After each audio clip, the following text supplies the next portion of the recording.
de la invitación que se le lanzó a todo el curso, solamente 10 personas aprovecharon la visita y de ahí no volvieron más. Las puertas siguen abiertas para los que quieren ver cómo se hacen las cosas en vivo y directo. Ya saben los requisitos. Los que fueron en la primera visita, que fueron el primer grupo de 10 estudiantes, no han presentado todavía ningún informe de esa visita. Hasta mañana les voy a pasar un formato de informe para que puedan realizar. Quizás sea un trabajo adicional, pero va a valer la pena. Ya después van a ver de qué se trata. Vamos a ver lo que sigue después de realizar una organización racional del obrador, después de realizar los trabajos de obrador. Vamos a ver lo que se refiere al replanteo. ¿En qué consiste el replanteo? Valorar la importancia del replanteo en la obra y sus repercusiones. Saber realizar el examen de las herramientas para poder replantear una obra son los objetivos básicos que se necesitan al momento de replantear una obra, y nos sirve también como objetivo conocer los errores y su repercusión en la obra, en el proyecto. Valorar la importancia del estudio del proyecto, resaltar la importancia y exigencia de comprobar previamente las medidas del terreno de la obra. En realidad, el trabajar un buen replanteo implica organizar de una manera adecuada todo lo referente al inicio de la construcción. El replanteo no es más que plasmar en el terreno todos los ejes y todo lo que está diseñado o graficado en planos. En todo replanteo es preciso realizar diversas comprobaciones, tanto del proyecto como del terreno y las partidas de obra que en él se presenten al momento de ejecutar un proyecto. Todo esto debe redundar en darnos cuenta de que es necesario siempre estudiar a fondo el proyecto, estudiar previamente el replanteo y valorar la importancia antes de empezar a replantear. O sea, el constructor, el director de obra, el encargado de ejecutar la construcción de la edificación, debe conocerse de memoria todo el proyecto, y lo primero que se debe hacer es los ejes que están dibujados en el plano de replanteo, con ayuda de topografía, deben plasmarse en el terreno. El encargado de obra, el director de obra o la persona encargada de dirigir toda la construcción del edificio debe ser metódico, ordenado y repetitivo en cuanto a replanteo, o sea, repetir todos y cada uno mentalmente, todos y cada uno de los pasos que se tienen que desarrollar. Se deben realizar comprobaciones como una exigencia absoluta. Si hubiera algún error en el replanteo, tengan la plena certeza de que todo el proyecto va a salir torcido, va a salir chueco, va a salir sobresalido, en fin, tiene que haber un adecuado y perfecto replanteo. Antes de la ejecución de un replanteo, quiere decir antes de empezar a construir cualquier edificio, ya sea obra privada u obra pública, es imprescindible realizar esta actividad. Para esto debemos siempre disponer del proyecto de la obra a realizar, así como de todos los permisos necesarios para que no tengamos ningún problema cuando se esté desarrollando esta obra. El replanteo consiste en trazar o marcar sobre el terreno, plasmar sobre el terreno todos los elementos de la obra que se describen en el proyecto y más específicamente en los planos. como les dije anteriormente, replantear un proyecto implica principalmente los ejes de replanteo y llevarlos a los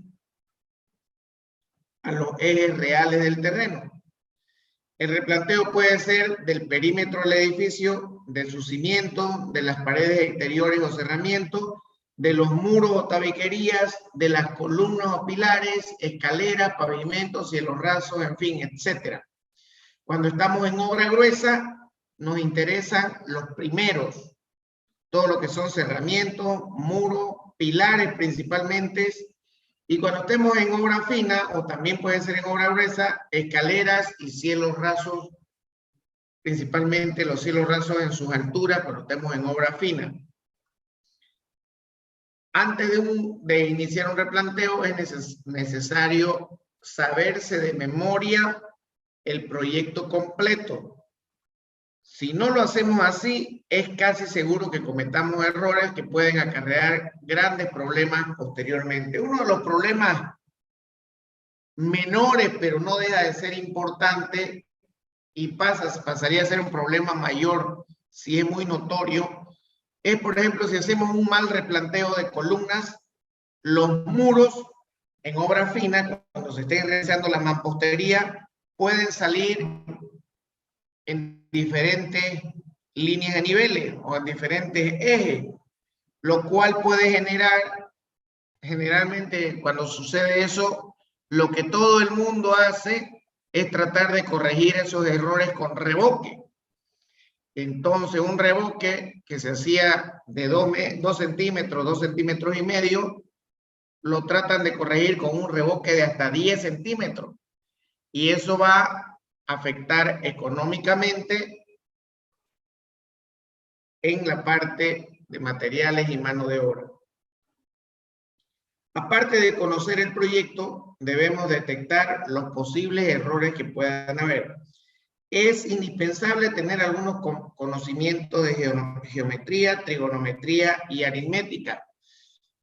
Eso ya siendo muy detallista, el director de obra tiene que conocer a la perfección todo el proyecto para evitar tener posibles errores. Es muy importante que las herramientas y utensilios a utilizar estén en perfecto estado, por lo que se rechazará aquellos que presenten irregularidades o estén en mal estado, principalmente si estamos utilizando instrumentos como un teodolito, como una estación total o como en una estación total un nivel.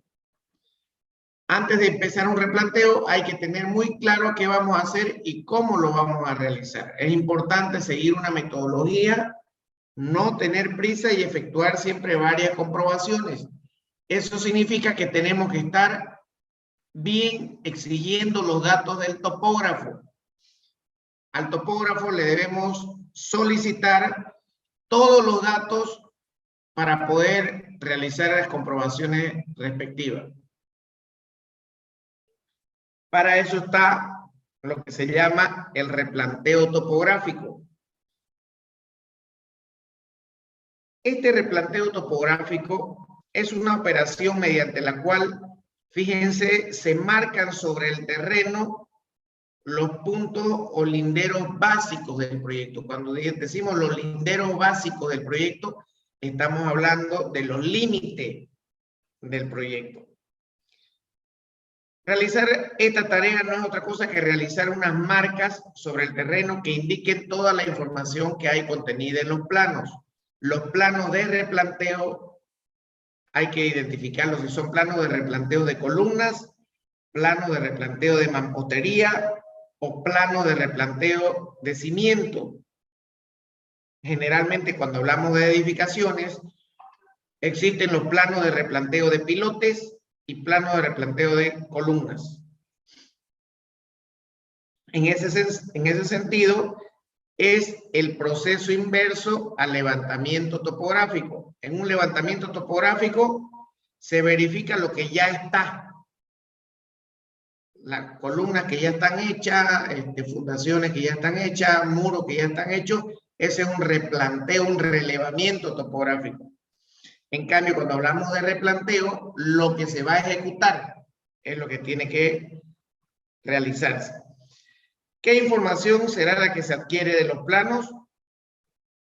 En el proyecto estructural siempre nos vamos a topar una lámina que diga plano de replanteo. Es el anclaje inicial, el movimiento de tierra y el replanteo de diversas estructuras que se puedan ejecutar en obra. Siempre esa información tiene que estar en los planos estructurales inicialmente. También se llevará a cabo la demarcación de los linderos o los límites vecinos, los límites catastrales y deslindes y segregaciones, entre otros.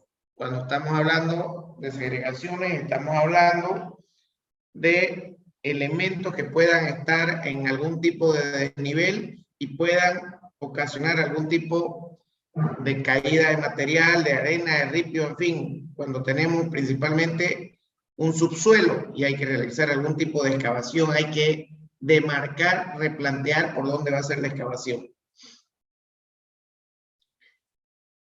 El replanteo topográfico es una operación de precisión. Cuando hablamos de replanteo topográfico, siempre tenemos que considerar una operación de precisión. En un replanteo topográfico no hay el aproximado. O es 2 milímetros o es 2 milímetros, o es 2 metros o es 2 metros. Es decir, estamos ante una serie de actividades que deben llevarse a cabo con instrumentos especializados, generalmente una estación total que deberá utilizarse por los técnicos adecuados. El hecho de que lo consideremos una actividad de precisión implica que será realizado por un topógrafo usando siempre una estación total. En cuanto a los usos de otros sistemas de estudio, y en el caso de terrenos urbanos, cuando hablamos de terrenos urbanos, hablamos de terreno dentro de la mancha urbana, dentro de la ciudad, el replanteo es la técnica más llevada a cabo, ya que los resultados nos indicarán la posibilidad o no de trasladar un plano. O sea, nos pasan el plano de replanteo del proyecto estructural, ese plano a través de un replanteo topográfico lo demarcamos en el terreno y ahí nos vamos a dar cuenta los errores o fallas que puedan presentarse. ¿Alguien me puede dar una pista o una idea de cuál puede ser una falla o error al momento de llevar el replanteo al terreno?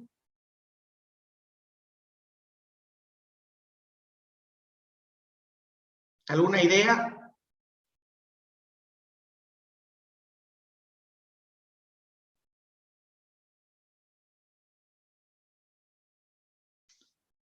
Por ejemplo, el ingeniero estructural me pasa el proyecto estructural en plano que está basado de un proyecto arquitectónico. Ese proyecto arquitectónico nació de una documentación del proyecto, también de documento. Al momento de trasladarlo al terreno, puede ser que haya un cambio de dimensiones en el terreno. Puede ser que el terreno esté un poco más grande que lo que esté en documentos. Entonces ahí me ocasiona una variación. Es por eso que el topógrafo lo primero que tiene que hacer es ver las dimensiones del terreno topográficamente que coincidan con las del plano de uso de suelo con la que se hizo el proyecto. ¿Alguien se acuerda cuál es el plano de uso de suelo?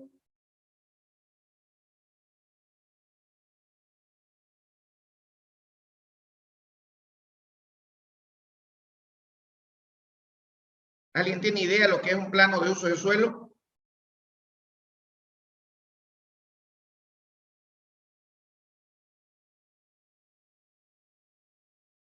Bien, al momento de trabajar un proyecto arquitectónico, ustedes están en este momento trabajando sobre un edificio. antes de empezar a trabajar sobre ese edificio, antes de desarrollar un proyecto arquitectónico, antes de que lean el Código de Urbanismo y Obra, que les pedí que lo hagan, ustedes tienen que tener una información inicial de su terreno. ¿Cuál es esa información? El plano de uso de suelo. La alcaldía, a través del plan regulador, tienen todos los planos de la ciudad de Santa Cruz, de todos y cada uno de los terrenos que están legalmente establecidos. Eso se le llama plano de uso de suelos. Está con coordenadas, está con dimensiones del terreno y está con toda la información en cuanto a las V que se tengan. Déjenme, voy a mostrarles por ahí un plano de uso de suelos. Se lo voy a mostrar para que puedan analizarlo. Un segundito, denme por favor. Un segundito.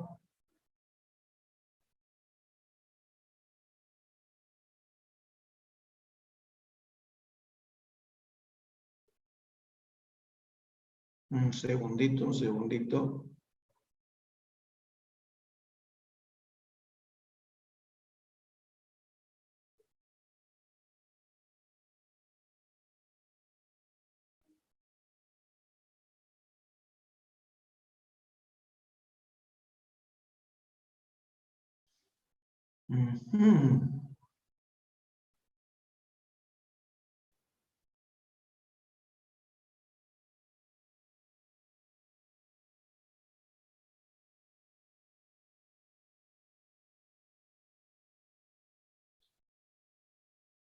No, creo que no lo tengo en este momento. De todas maneras, les voy a buscar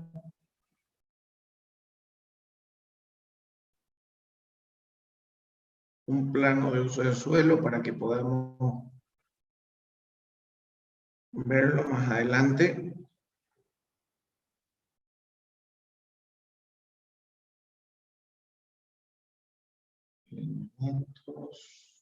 Un segundito, por favor.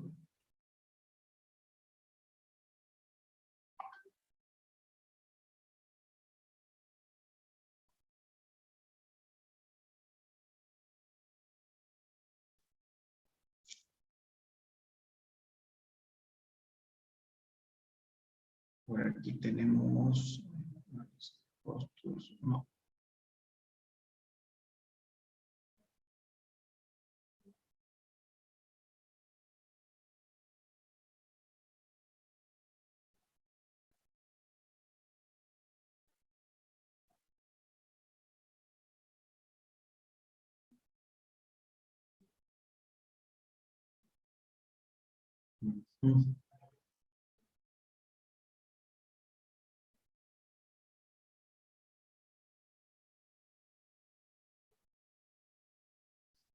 No.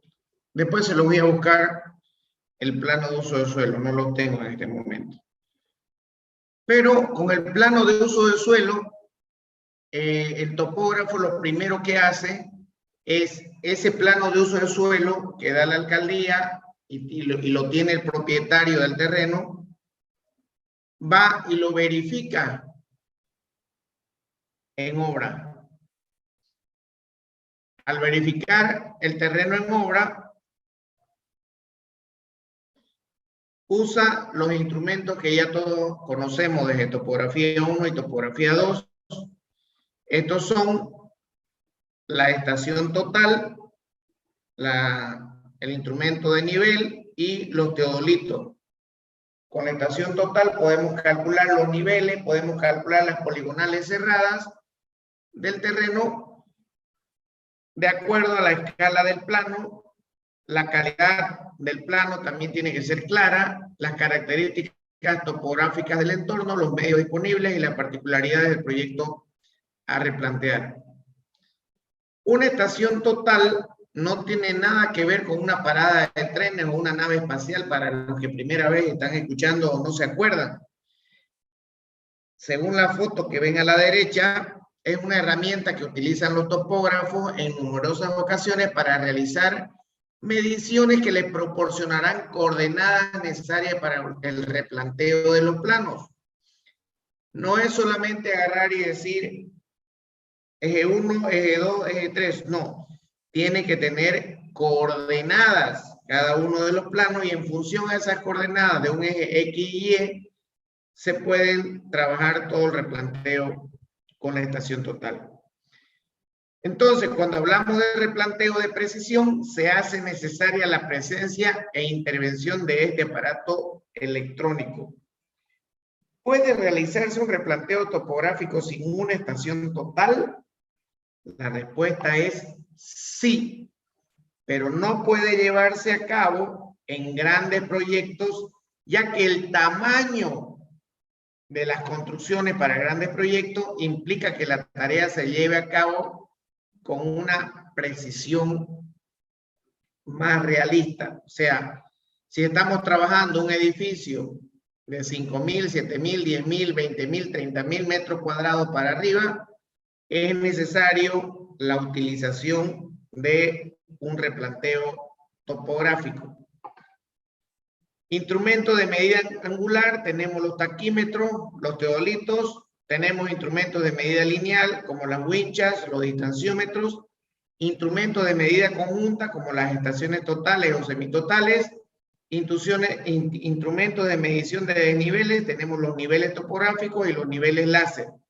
Y algunos otros instrumentos especiales como plomadas ópticas, perfilómetros, GPS, etcétera. Estos son todas la instrumentación que hay para realizar un correcto replanteo. ¿Cuál es el que más se utiliza en un replanteo topográfico? Los instrumentos de medida conjunta, las estaciones totales. De ahí vienen las winchas o distanciómetros y de ahí los niveles topográficos. ¿Qué ventajas tenemos? Tenemos una ventaja, la rapidez y precisión en la que se dispone el instrumento adecuado, y las desventajas que hay, la necesidad de medir distancias. Se debe controlar la orientación del equipo si el tiempo de ocupación de la estación es prolongado. Actualmente hay equipos que cuestan entre 15,000 y 20,000 dólares y más todavía, que pueden regularse automáticamente. Entonces, pero siempre es necesaria la intervención humana en la calibración y en la utilización de todos estos equipos. ¿Alguna pregunta hasta ahora? ¿Algo que no hubieran entendido?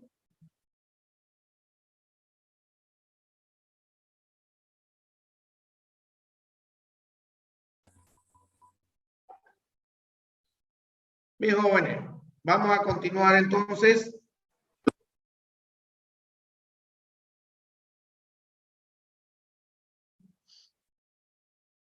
Una vez tenemos nosotros el replanteo, vamos a la excavación de las fundaciones. Esta excavación va a ir de acuerdo a la estabilidad de la estabilidad de una obra depende también en la capacidad portante del suelo donde ésta descansa. Nosotros al momento de realizar una excavación tenemos que saber qué suelo estamos pisando. Eso lo podemos sacar a través de los estudios de suelos. Entonces, ¿y dónde están los estudios de suelo? En el proyecto estructural, dentro de la información para la construcción, o sea, en los planos o la ingeniería de detalle. Ahí tenemos siempre, en todos los proyectos estructurales, está el estudio de suelos. No puede haber un proyecto de análisis de estructuras, un cálculo estructural, si no tiene un estudio de suelos.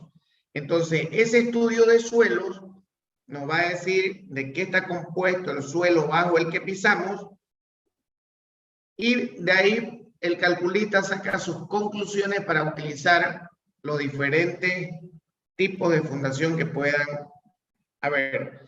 Importante saber la capacidad portante del suelo y depende de la composición. El suelo está formado por la descomposición química de piedra y de la acción de agua, aire y cambios de temperatura que hay sobre ella. Además, tiene pudrición de material vegetal y animal, lo que se le llama terreno orgánico, y generalmente son los primeros 20 a 30 centímetros en la superficie de la tierra. Aunque cada suelo y su composición es particular a otro, los tipos de suelo alrededor del mundo son bastante similares. Entonces, como nosotros sabemos ya la composición del suelo, tenemos un perfil estratigráfico, se llama estratigráfico.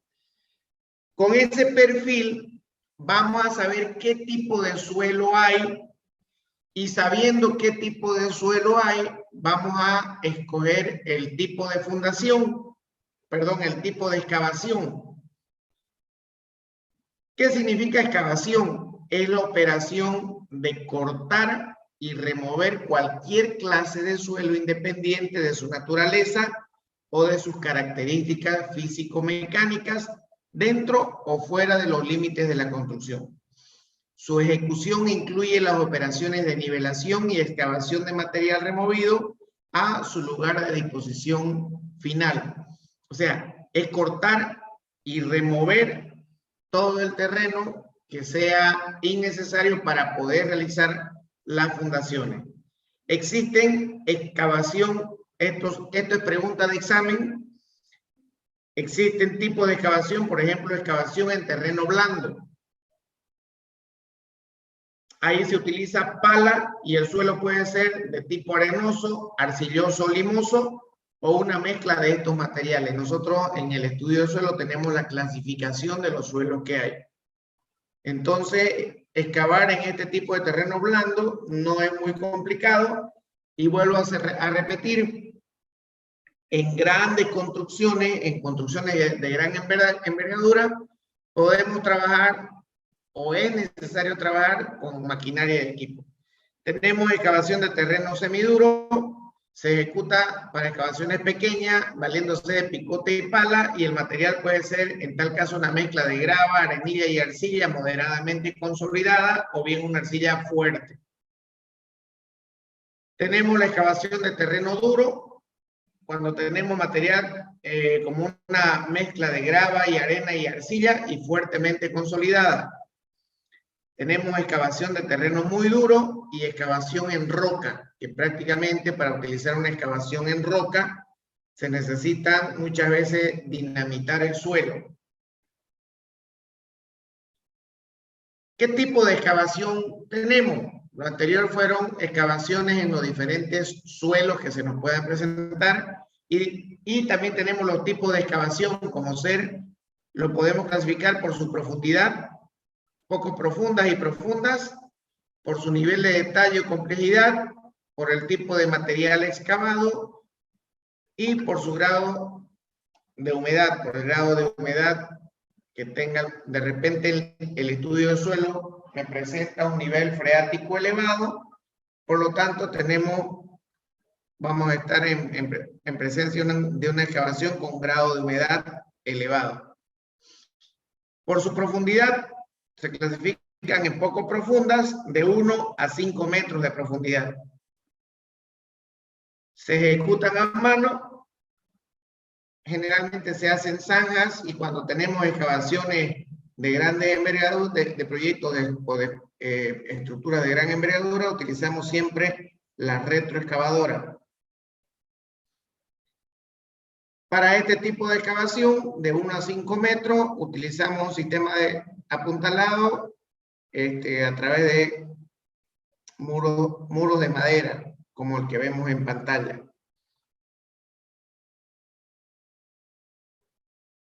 Cuando estamos en presencia de excavaciones profundas, superan los 5 metros de profundidad, como vemos en la pantalla. Y para esto utilizamos primero muros pantalla. Si ustedes se fijan, todo el perímetro de esta construcción está utilizando muros pantallas. Vamos a ver más adelante cómo se ejecutan los muros pantalla. Todo esto es muros pantalla.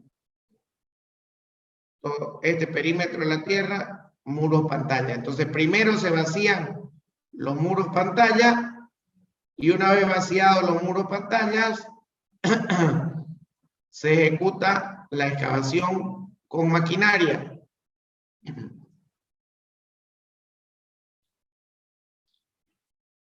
Se debe realizar un sistema de protección de taludes y en el caso que vemos en la foto tenemos edificaciones colindantes. En ese caso se trabajan para proteger las edificaciones colindantes, como dije, los muros pantalla. Cuando nos encontramos con excavaciones profundas, hay algunos terrenos que se disgregan y pueden perder su cohesión. Ejemplo, terrenos arenosos, arenosos limosos, bajo la acción de los elementos atmosféricos tales como la humedad, radiación solar, etcétera, dando lugar a hundimientos y desplazamientos. Generalmente acá en Santa Cruz nosotros tenemos terreno arenoso limoso, arenoso arcilloso. Por lo tanto, es imprescindible utilizar taludes al momento de realizar una excavación o encofrar o hacer algún tipo de retención del suelo. Si no, vamos a entrar en derrumbes que no nos van a permitir trabajar. Es recomendable que en excavaciones de donde el muro de contención se construye conjuntamente con la excavación, como es el caso del método del suelo enclavado, los cortes no excedan una altura máxima establecida en la tabla 1, que es la que vamos a ver enseguida. Para ángulos en el talud de 30 a 60 grados, los taludes se centrarán sin solicitud vial o de cimentación, y esta es la tablita 1. Tenemos el detalle de cómo va a ser la excavación, tenemos una altura máxima, tenemos el talud que va a estar entre 30 a 60 grados respecto a la horizontal, y con eso, de acuerdo al tipo de terreno, este es el tipo de terreno que vamos a tener, vamos a encontrar el tipo de talud que vamos a trabajar y la resistencia a compresión simple en kilogramos por centímetro cuadrado. Esto nos lo va a dar el estudio de suelos. Entonces, teniendo la resistencia a compresión o resistencia última, podemos conocer qué profundidad máxima podemos excavar de acuerdo al tipo de suelo. ¿De dónde es esta tablita? Es de la norma tecnológica de 1976, acondicionamiento del terreno, zanjas y pozos.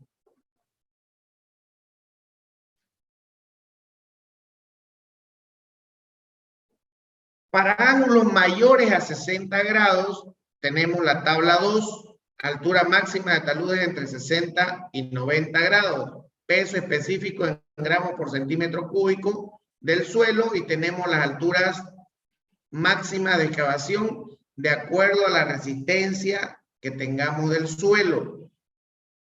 Entonces, fíjense, tenemos la tabla 1 de 30 a 60 grados, en la tabla 2 de 60 a 90 grados, y cuando tenemos excavaciones en suelos difíciles o granulares, pongámoslo así, este es un sistema de excavación que nos ayuda a tener una correcta estabilidad en el suelo y evitar derrumbes. Se hace una excavación escalonada en el cual la base de la excavación inicial no tiene que ser mayor a 65 centímetros y 1,30 m. Es lo ideal para realizar los cortes cuando tengamos principalmente cortes a 90 grados. Y tenemos esta tablita 3, en el cual tenemos la descripción del tipo de excavación que vamos a tener. Tenemos aquí una altura desde la cota de la excavación hasta el nivel inferior de la fundación, cuando estamos hablando de construcciones existentes, desde el inicio de la excavación hasta el borde donde inicia el talud, y tenemos el ángulo θ. Y cuando vamos a hacer excavaciones que están apegadas a la carretera, tenemos la altura desde la base de la excavación hasta el nivel superior de la berma, tenemos el ancho de la berma y tenemos como dato el ángulo de la excavación respecto a la horizontal. Para estas situaciones tenemos la tabla 3, valores de S, que son estos que vemos acá, cimentaciones o vías o estructuras viales, el ángulo de 0 a 60 mayor a 60 o menor a 60, tenemos los valores de D respecto de los valores de S.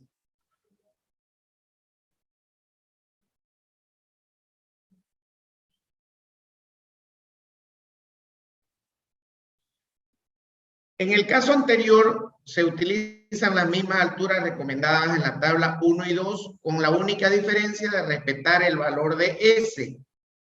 Desde el borde, en este caso 1, desde el borde de la cimentación hasta el inicio del talud. Falta menos de un minuto, por favor. Si se corta, vuelven a ingresar con el mismo link, por favor. En excavaciones junto a cimentaciones enrasadas o más profundas, se deberá comprobar si existe peligro de levantamiento del fondo. Quiere decir que si yo tengo una cimentación profunda por algún lado, próximo a mi excavación, deberá realizarse un análisis si el bulbo de presiones de esa cimentación me puede originar algún levantamiento en mi cota de fundación o en mi cota de excavación. En general, alguien por ahí me pasó unos planos de uso de suelos. Los voy a mostrar en este momento para que tengan una idea de lo que estábamos hablando cuando hablábamos acerca de los planos de uso del suelo. Les voy a compartir la pantalla. Ese es un plano de uso del suelo. Fíjense, ahí dice Gobierno Municipal de Santa Cruz de la Sierra, Dirección General de Desarrollo Territorial, aquí arriba, solicitante, nos dice la descripción del terreno, en qué V se encuentra el terreno, en qué manzana, qué número de lote es, la superficie según mensura, superficie según título y el registro catastral. Entonces, en este caso estamos hablando de un terreno que tiene 360 metros cuadrados según mensura, quiere decir según la medición topográfica que hay. Y aquí nos va a mostrar, fíjense, la manzana, donde está ubicada la manzana 7, como lo dice acá arriba, manzana 7. Y nos muestra las dimensiones del terreno, 12 por 12, 30 por 30, 12 por 30 es este terreno. Y nos explica que es el lote número 27. Aquí está lote número 27. Este es el plano de uso de suelo y son las dimensiones que tenemos que utilizar para la construcción de nuestro edificio. Entonces, el topógrafo lo primero que tiene que hacer es corroborar estas dimensiones en el terreno, que se cumplan estas dimensiones en el terreno. Algo muy importante del plano de uso de suelo es que aquí dice uso vivienda. Este es un sello que entrega el plan regulador la alcaldía, de acuerdo a su normativa, de acuerdo a la ubicación del terreno. Si es un terreno, pongamos que sea toda esta manzana, que sea el terreno. Y aquí dice uso vivienda. Eso significa que en todo ese terreno únicamente se pueden construir viviendas y nada más. Si en este sello de la alcaldía, lo coloca la alcaldía, vuelvo a decirle, este sello dice uso mixto, entonces el terreno del cual estamos hablando en este caso estamos dando como si fuera toda esta manzana, se pueden hacer edificios de oficina, se pueden hacer supermercados, se pueden hacer hospitales, se pueden, todo lo que sea comercio y vivienda. Son las únicas dos categorías que nos interesan a nosotros, uso de vivienda o si no, uso mixto. Entonces, este es el plano de uso de suelo. Ustedes, cada uno de los padres de ustedes tiene su propia casa o tienen por lo menos un terreno. Entonces, deben tener este plano de uso de suelo en su casa y se van a fijar que dice uso vivienda. En algunos otros planos de uso de suelo dice uso mixto. Por lo tanto, de acuerdo a este plano de uso de suelo es que se puede realizar el replanteo topográfico primero de los linderos o las limitaciones del terreno. Y ya después, dentro de los linderos del terreno, se puede realizar topográficamente el replanteo de las columnas, el replanteo de los pilotes, en fin, todo lo necesario que haya. Volviendo a lo nuestro.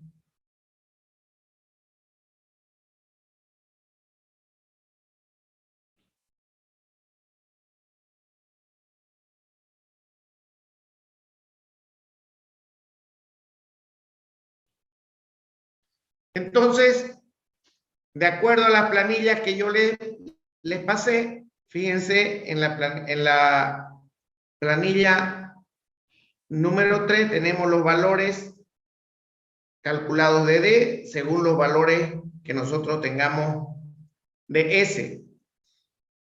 En función a esta planilla, nosotros podemos sacar el valor de esta ecuación que tenemos acá. En excavaciones junto a cimentaciones enrasadas o más profundas se deberá comprobar si existe un peligro de levantamiento del fondo o un peligro de vuelco. Eso significa que la carga Q sub S que vaya a actuar en este caso en la parte del camión o en la parte de la fundación tiene que ser menor a 0.90 de M por RW más N. ¿Qué son esos valores? Tensión, la Q sub S es la tensión de comprobación que transmite la cimentación al terreno en su plano de apoyo en kilogramos por centímetro cuadrado. RW es la resistencia a compresión simple del terreno en kilogramos por centímetro cuadrado. M es el factor de influencia en la tabla 4 que vamos a ver enseguida. N es la sobrecarga debida al espaldón en kilogramos por centímetro cuadrado que se encuentra en la tabla 5 que la vamos a ver enseguida. Y para valores de A menores a B debe tomarse en general N igual a 0. Esta N que vemos acá. Ahorita vamos a ver qué es A y qué es B. Vamos con la tabla número 4. Relaciones para el cálculo de factor de influencia de acuerdo a la relación D sobre B chica y B sobre L. ¿Qué son cada uno de esos? Lo tenemos acá. Aquí tenemos el valor de B, que es mi fundación, en el caso, la longitud de mi fundación, en el caso tuviéramos un muro de contención, y tenemos el valor de D, para encontrar esta relación de acá, que nos va a dar cualquiera de estos valores.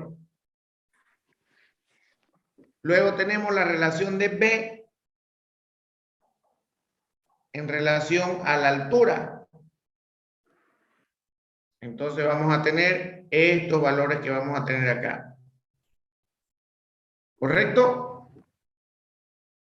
De acuerdo a esas relaciones, nosotros podemos encontrar los valores de las incógnitas que nos están faltando en la fórmula de arriba.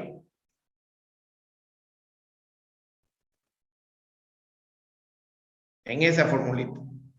¿Ven?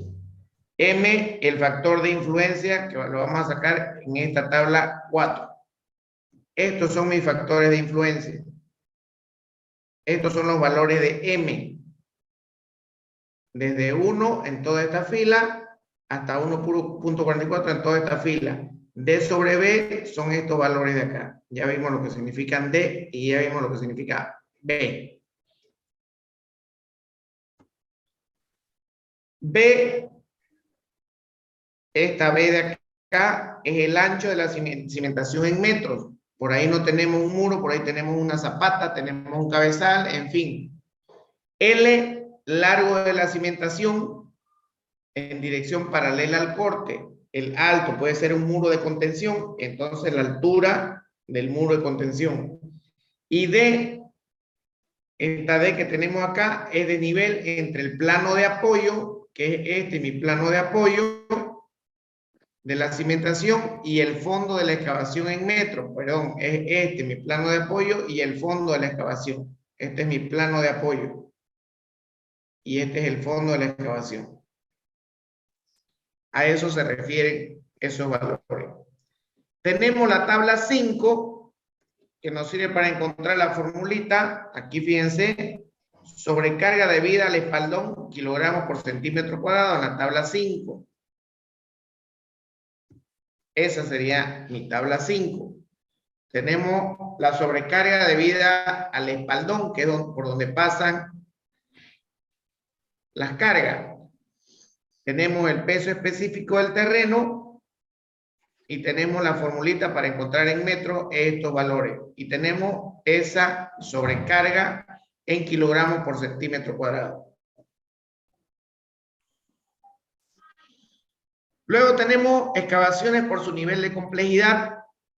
Excavación masiva, cuando hay demasiado volumen de excavación, estos cortes pueden estar en rendimientos que oscilan entre 110 y 125 metros cúbicos por hora, de acuerdo a los rendimientos que se tengan en la máquina.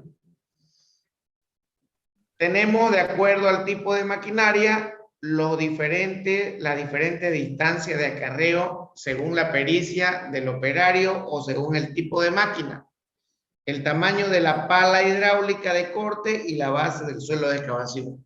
Este tipo de maquinarias gigantescas generalmente se utilizan para excavaciones de tipo en la minería. Durante el proceso de excavación es importante el correcto tallado de los taludes.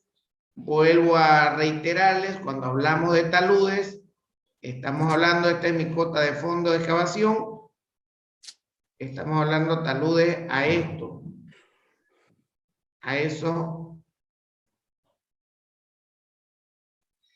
perfiles diagonales, la tierra.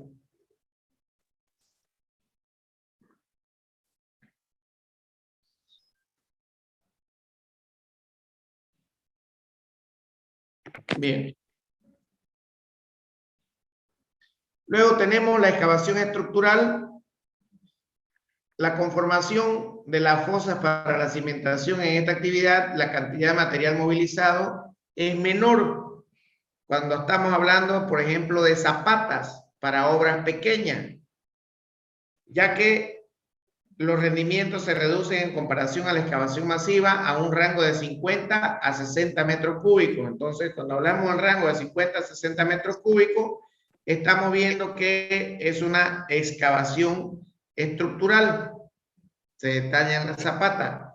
Excavaciones de 110 y más de 125 metros cúbicos es una excavación masiva. Excavación en rampa. Aquí vemos una excavación masiva. Hay más de 125 metros cúbicos, hay miles de metros cúbicos, diría yo ahí. En ese caso es necesario trabajar una rampa hecha con maquinaria para poder acceder fácilmente al terreno y seguir excavando lo que se tenga que excavar. Es muy importante en este tipo de excavación con rampa la profundidad, la maquinaria disponible y la forma de acceso. La forma de acceso va a depender del tipo de terreno. De repente es un terreno arcilloso, una lluvia y la maquinaria se va a tornar complicado su acceso. Para llevar este tipo a cabo este tipo de excavación, los rendimientos oscilan entre 50 y 60 metros cúbicos por hora, al igual que la excavación estructural, esto debido a lo ya mencionado. Fíjense, estamos hablando metros cúbicos por hora como rendimientos. Por tipo de material excavado. Por ejemplo, excavación en roca. Se define como una roca aquel material cuyo tamaño excede los 50 centímetros de diámetro y la dureza y textura, las cuales no pueden excavarse por medio diferente de demoliciones controladas o trabajo manual por medio de fracturas de cuñas. Aquí lo que estamos viendo es una máquina, están haciendo un subsuelo, un subsuelo, puede ser un paso de nivel, y esta máquina me está rompiendo la roca que hay para poder realizar una excavación. Fíjense, tenemos un suelo bastante difícil, bastante complicado, tenemos rampa y se están utilizando dos retroexcavadoras. Los muros pantalla vienen hasta este límite. Luego tenemos por su humedad, cuando al momento de excavar nos encontramos con un nivel freático alto. En este caso no está tan alto, solamente que la profundidad de excavación es bastante. En algún momento vamos a encontrarnos con presencia de agua. Y aquí es muy importante este tema porque en Santa Cruz ya se están realizando edificaciones con dos subsuelos. Uno de ellos, por ejemplo, es el Mall Las Brisas. Me imagino que todo el mundo en algún momento ha ido al Mall Las Brisas y tiene dos subsuelos. Esa construcción en algún momento ha realizado ha habido la aparición de nivel freático. Entonces, es importante desagotar el agua para que nosotros podamos estabilizar el suelo y poder seguir trabajando. ¿Cómo logramos retirar el agua? A través de un sistema que se llama well point. Aquí lo voy a escribir.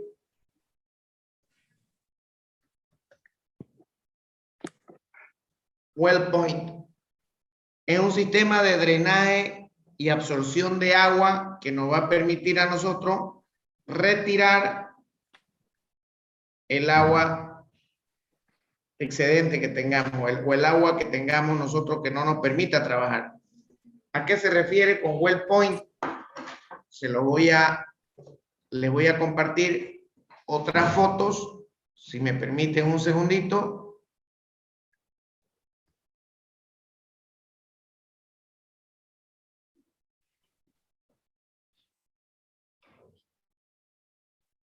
Estas sí sé dónde están, así que no vamos a esperar mucho.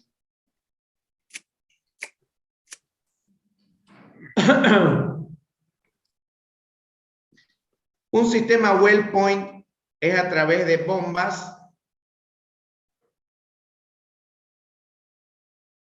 que tenemos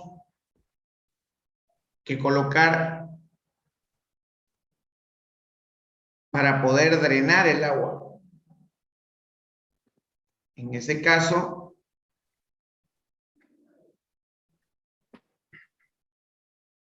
aquí está.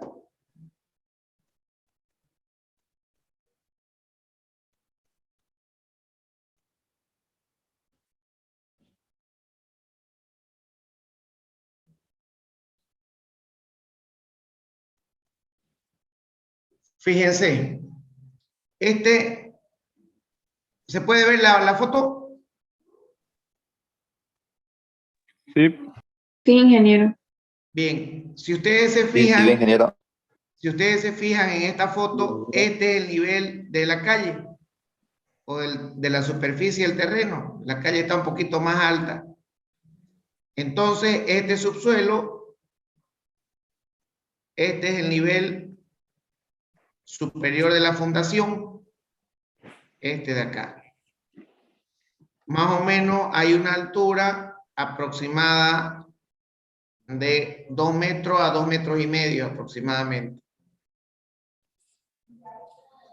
Y la altura de estos cabezales, esta altura desde este borde hasta la cimentación, hasta la cota de cimentación de ese cabezal, aproximadamente es de 3 metros, entre 2 metros y medio a 3 metros. Entonces tenemos desde la superficie de la tierra hasta el borde inferior de la excavación, hasta la base del cabezal, tenemos una altura aproximada de 5 metros. En 5 metros de excavación, obviamente que me va a aparecer agua aquí en Santa Cruz, en toda esta base. Y si ustedes se fijan, toda el área de excavación que tiene esta parte es todo esto que vemos acá. Lo voy a hacer de otro color, un color verde le voy a poner. Entonces tenemos toda esta área de excavación. Fíjense. Y es más todavía.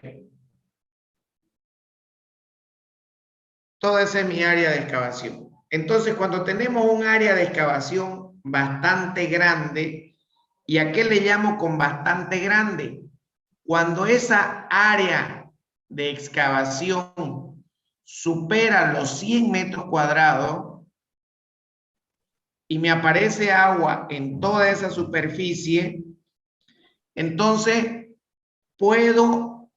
tengo la opción de utilizar el well point. ¿De qué se trata el well point?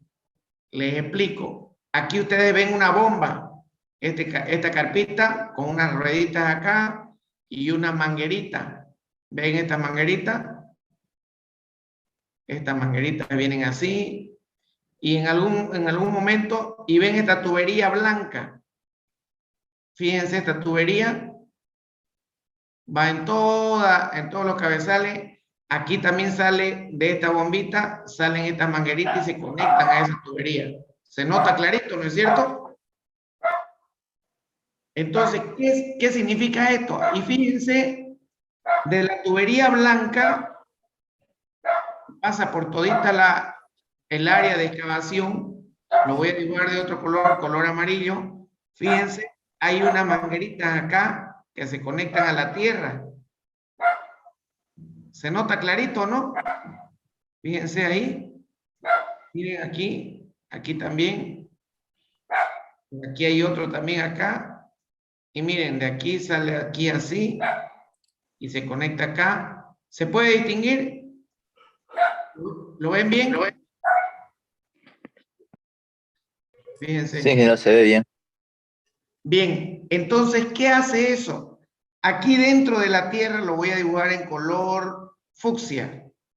Aquí dentro de la tierra hay una tubería de PVC tipo aguja, más o menos de 1 metro, y terminan en punta. Y aquí hay una especie de un filtro. En toditas estas tienen esas agujas que les llaman, metidas en la tierra, así. El diámetro de eso es aproximadamente entre 1,5 a 2 pulgadas, dependiendo de la cantidad de agua que se quiera extraer. Todito eso está metido en la tierra. Por ahí vamos a ver otra foto. Entonces, ¿qué hace eso? ¿Cuál es la función de eso? De esas agujas. Esta es mi máquina, esta es mi bomba. Va a empezar a chupar agua en toda esta cañería y todas estas agujas van a empezar a absorber agua. Por lo tanto, el nivel freático que iba a tener yo acá va a descender y me lo va a volver seco el suelo. Entonces, ese sistema se llama well point. ¿Dónde va esa agua que vamos a sacar nosotros? Fíjense, aquí hay otra, por aquí hay otra como una cañería, como una tubería, entonces absorbe el agua de toda esta cañería blanca y eso va y sale al alcantarillado o a una poza de expulsión de agua o a la calle directamente, porque estamos hablando que sale agua. Entonces, esa es la manera de cómo bajar el nivel freático. Fíjense, está totalmente seco todo el suelo. No va a encontrar una gota de humedad. Les vuelvo a repetir, ¿cuándo se utiliza este sistema? Cuando el área de excavación bajo agua supera los 100 metros cuadrados. ¿Se entiende? Se utiliza el well point. Voy a ver si hay otra foto por ahí, a ver. Eso lo vamos a ver después.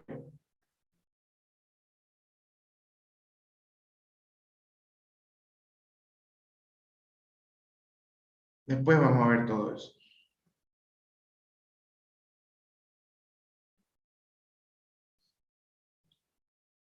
Fíjense, aquí hay un área superior. Aquí hay agua. Entonces, ya esto se puede hacer a través de un bombeo simple.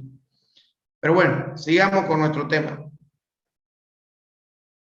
Entonces, nosotros tenemos la tablita número 5. Perdón, estamos por su grado de humedad. Cuando tenemos bastante humedad, ya sabemos cómo se tiene que realizar el desagote de agua y posteriormente su excavación. Cuando tenemos sótanos, ¿alguien sabe lo que es un sótano?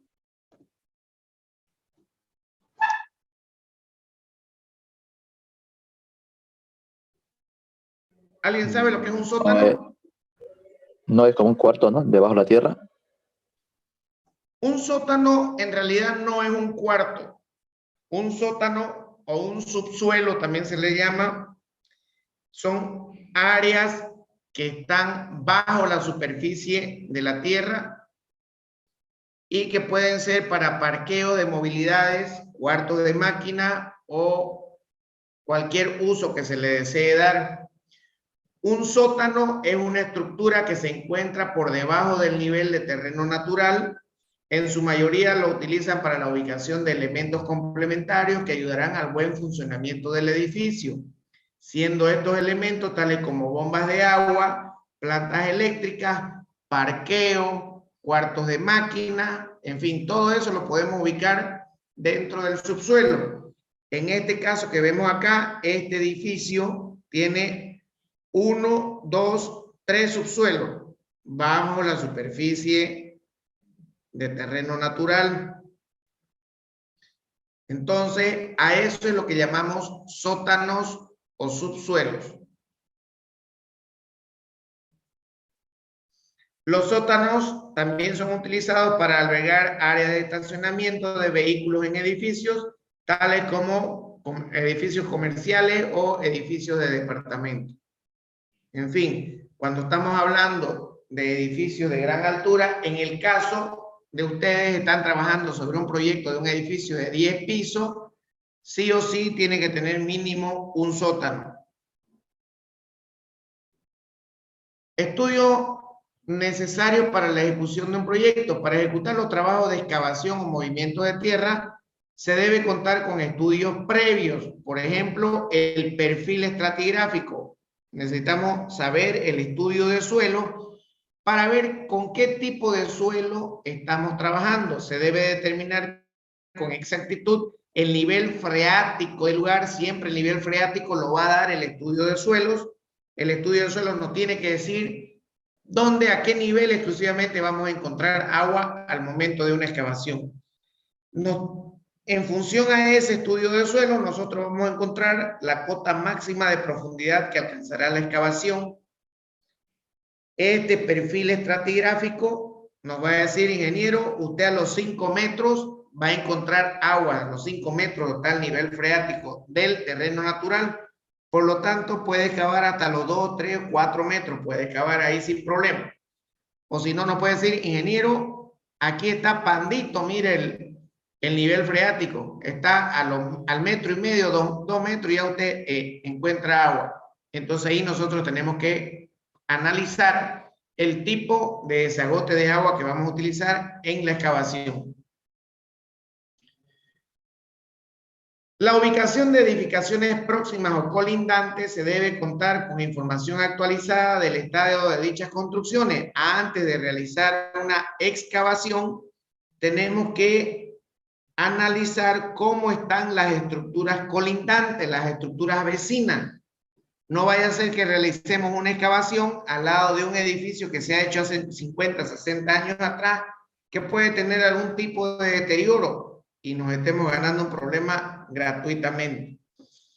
Detectar en el subsuelo todos los obstáculos o infraestructuras existentes que pudieran afectar.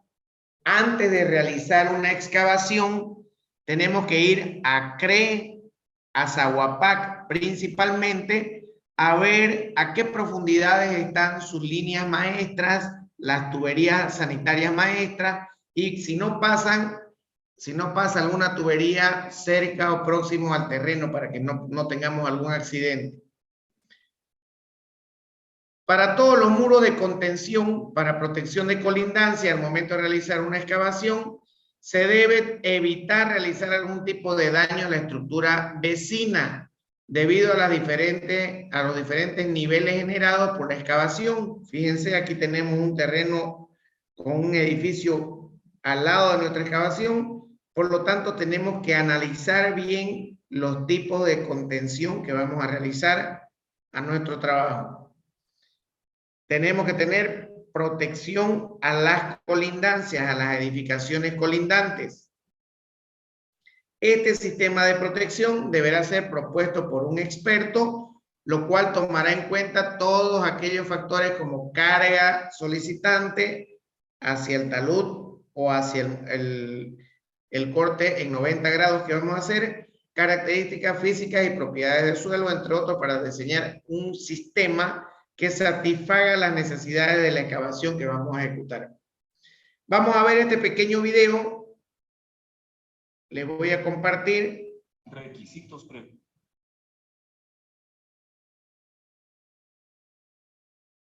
¿Se puede ver? Objetivos para Sí. ¿Se escucha? Se escucha. Las faenas deben retirarse rocas, rodados, escombros y todo material que se observe suelto en la superficie de las paredes de la excavación. Asimismo, en los niveles superiores de los taludes se deben instalar rodapiés o cuñas para evitar la caída de materiales o elementos sueltos dentro de la excavación. En toda excavación que tenga una profundidad igual o superior a 1 metro, deberá disponerse de escalas de acceso. Las escalas deben permanecer arriostradas tanto en el apoyo inferior como en el superior. A partir de su apoyo superior, la escala debe sobrepasar el nivel del suelo aproximadamente en 1 metro. En excavaciones de longitud, la distancia entre escalas no podrá ser mayor a 15 metros. En caso de que la excavación sobrepase los 3 metros de profundidad, las escalas deben disponer de barandas, rodapiés y descansos cada 3 metros. Cuando el ancho de la excavación sea igual o superior a 0,8 metros, se debe disponer de pasarelas para el tránsito de personas con barandas de doble altura y rodapié, 0,5 metros y 1 metro aproximadamente. Los elementos constituyentes de las pasarelas, así como las barandas de protección, deben tener la suficiente resistencia estructural para las solicitaciones que soportarán. En excavaciones de longitud, la distancia entre pasarelas no podrá ser superior a 30 metros. El ancho mínimo de la pasarela cuando se use exclusivamente para el tránsito de personas será de 0,75 metros. En el caso de tránsito de materiales, el ancho mínimo será de 1 metro. Los apoyos de la pasarela en la parte superior de los taludes son considerados como sobrecarga, por lo que un profesional competente en el tema deberá indicar el traslape mínimo del apoyo de la pasarela con el terreno. Periódicamente se debe inspeccionar entibaciones, superficies de taludes, niveles superiores de taludes y elementos de seguridad de la excavación con la finalidad de identificar cambios en dichos elementos que puedan derivar en accidentes que afecten a los trabajadores. Además, deberán realizarse inspecciones después de sismos, lluvias, nevazones, detenciones prolongadas de la faena, etc. Las inspecciones deben estar enfocadas en detección de grietas en los niveles superiores de los taludes, desprendimiento de material de las paredes de la excavación, identificación de material suelto de las paredes de la excavación, afloramiento de aguas en las paredes y o suelo de la excavación, desplazamientos de elementos estructurales y cualquier otro aspecto que pueda poner en riesgo la seguridad de los trabajadores. Siga estos importantes consejos y evite los accidentes en trabajos de excavación. Requisitos preventivos. Bien. ¿Alguna pregunta, alguna inquietud que tengan, alguna duda?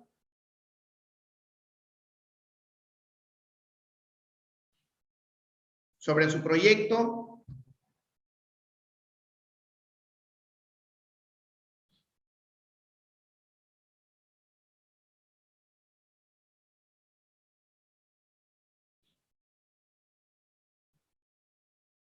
Bien, jóvenes, nos vemos el día miércoles. Que tengan una buena noche.